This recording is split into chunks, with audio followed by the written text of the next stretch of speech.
இது என்னோட ஸ்டூடெண்ட்டோட 2025 social paper. Mark ரொம்ப கம்மியாக இருந்துச்சு. நாங்கள் இதை எக்ஸ்பெக்ட் பண்ணவே இல்லை. சென்டம் மார்க் அவனுக்கு நாங்கள் எதிர்பார்த்தோம். இதில் பாருங்கள், 41 கொஸ்டின் வைஸாக மார்க் அதில் இல்லை. பேஜ் வைஸ் டோட்டல்லையும் பேஜ் நம்பர் 32 இங்கே நோட் பண்ணுங்கள், அதில் மார்க் இல்லை. இப்போது அந்த பேப்பர் பாருங்கள், 41 கொஸ்டின் 5 மார்க் ஃபுல் மார்க் வாங்கியிருக்கான் அந்த குழந்தை. அதே போல் பேஜ் நம்பர் 32லையும் அதே 5 மார்க்கு.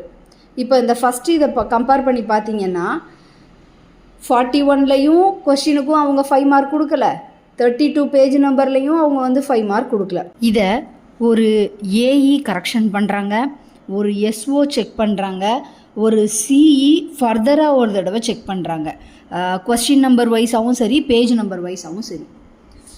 இப்போ இது யாரோட மிஸ்டேக்குன்னு நீங்கள் நினைக்கிறீங்க?